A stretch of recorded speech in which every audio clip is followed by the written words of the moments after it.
Ever wonder why your neck cracks or pops every time you turn your head? Maybe you hear crunching between your ears. Is it harmless, or is it a sign that something more serious is going on? Today I'm going to break down exactly why your neck makes these sounds, when you should not ignore it, and what you can do to keep your neck healthy long term. Crackling sounds in the neck, often during movement, are caused by harmless release of gas bubbles from the joint fluid or by ligaments and tendons moving over the bone or other tissues. Similar crackling, like cracking your knuckles, the fluid within your neck joints contain gases like nitrogen oxide or carbon dioxide, and when you move the neck, these bubble gas burst, creating popping or crackling sounds.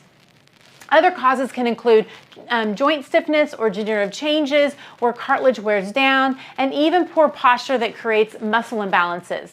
While usually not a concern, but if the sounds are accompanied by pain, stiffness, or other worrying symptoms, get into someone who specializes in the spine. So when people have pain, there's usually a period of time where they don't even notice that there's a problem going on, and that eventually that problem turns into something down the road where you get some aches and pains. That's usually how it happens. Like the stiffness didn't start yesterday when you felt it, it started months before this. And so the sounds that you hear between your ears, it's usually a sign that something will be coming in the future. And it's a sign that you should probably go ahead and get in and get checked out, because a lot of times we can get things moving and you can feel amazing and you can start going, oh, I know what I need to do to maintain this and continue to have a really healthy spine. But it's not necessarily like something you have to do, but it's definitely a first precursor of something could be potentially coming down the plate. Now, we always say, decreased motion and stiffness that happens will create that muscle tightness and protection that happens. And so what can happen is if something's not moving, you also get that muscle protection that also allows things not to move. And then you can get that shortening that happens because if it's been like that for a while, the muscles will actually shorten to a smaller size, and then you start having a lot more issues that go on. But these take years for things like this to form. And so when you start noticing, like you turn, you can hear like a sounds that are in between your ears, then it's usually a first sign of like there's something going on. It's not an emergency or anything like that, but there's things that you can do to eliminate some of that stuff and eliminate some of the tightness that you're feeling. So what are some of the things that you can do? Now, I'm going to preface this by the upper neck moves different than the middle neck, which moves different than the lower neck, which moves different than the ribs that attach like all close into where the shoulder is and the shoulder blades are. And so like they all move a little bit differently. So what I'm going to show you is something that will help move things, overall it moves things a little bit. But if you're noticing that these exercises that I'm going to give you aren't solving the problem, aren't helping, you either need to do them more often, or you need to get into someone that can help you understand specifically what's going on with you. Because again, like I said, you get stuff that's happening in the mid-cervical spine, it's going to be completely different than what we're going to give you here. But what we give you here can help with the mid-cervical spine. But if it doesn't help, then it means there's something else that needs to be done, and that's just too hard to explain in a video like this on like what I would do. Like it's all based off an evaluation and what we find, like, oh wow, this specific area right here is not moving, let's get it moving. Okay, now start working on this, and then you'll notice that everything resolves. So, but these are some really good things that we can start with. The first one is just retraction. So it's just, I show these in a lot of my videos. You're just moving the neck back. And so what this does is it actually moves the upper cervical spine forward and it moves the lower cervical spine back. And so you go in, and I would just do these. I do these all the time throughout the day.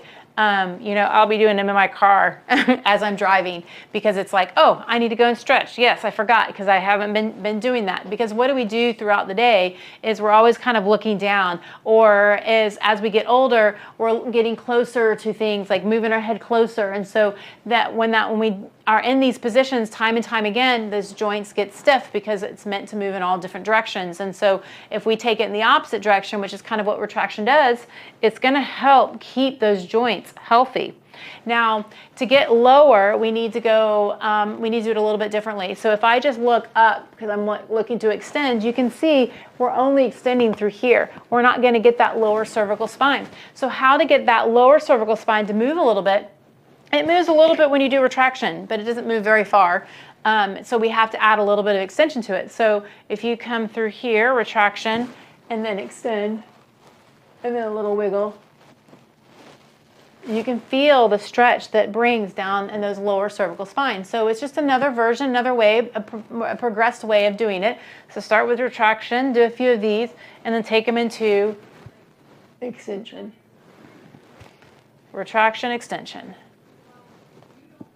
And that'll really work on getting those lower cervical spines to start moving. So we kind of hit a little bit of everything when we do that. Now we want to get into the ribs, because the ribs make us round out like this. And when we round out like this, then our head goes forward. And I can't, like you can see, I can't move very far when I do that. But if my ribs are able to stay in the place that it is, I can move my neck a lot farther. So the ribs have a lot to do with this as well. So what you're going to do is you'll take a little towel roll and you're just going to roll this up. Now, a bigger roller is going to be a little bit more intense. A smaller roller is going to be a little bit less intense. So you're just going to have to guide yourself to figure out like what works for you. So you can always make it smaller by making the roll a little bit less. If you need a little bit thicker of a roll, then maybe you might need to use 2 rolls. But I'm just going to use one roll for the sake of this video. So you'll put it in between the shoulder blades, and your hands are going to be behind the head, and you're just going to arch back and just kind of stretch through there. So we're actually moving those ribs into a little bit of extension. You can also do this over a foam roller. It's going to be a lot more intense. And then there's other ways that we work on improving that mobility. That this is not really what this video is about, but this will be a great way to start on getting some of those ribs to open up. Because again, we do this a lot. We got type on the computer, things get rounded. When they get rounded, those ribs will start like getting stuck more out through here, and it needs to come in. It needs to come in when we do shoulder movements and things like that, because the shoulder blade has to come through there. The ribs are a huge component to keeping your spine healthy. It's actually an area that gets not worked at very often. A lot of times at other physical therapy places, or even doctors understanding how it all really is connected, how this can be a problem. So it's a great exercise to start with. So you can start out with the retractions, just doing some of those every couple of hours. Do 8 to 10 of them, and that will help improve. You'll start noticing after about a week of doing that, you're going to notice less crackling in between your ears. And then you do retraction extension, same thing. You can go 6 to 8 of those every couple of hours, just to, again, improve that mobility.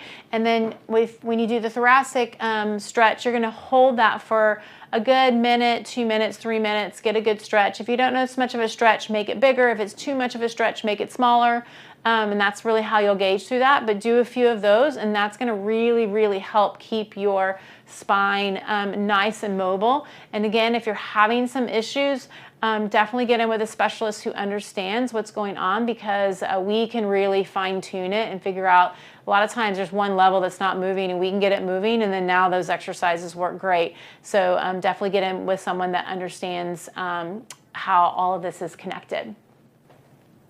So if your neck crackling has been coming from pain, stiffness, or tingling, don't just ignore it. Most of the time, it's not something that's scary, but it does mean your neck needs the right care. That's exactly what we specialize in here at mPower Physical Therapy. I have a link for a free guide below to help you understand the real causes of neck pain and what to do about it. And if you're local, click on the link for the discovery visit. It's the first step to finally getting answers and moving without worry.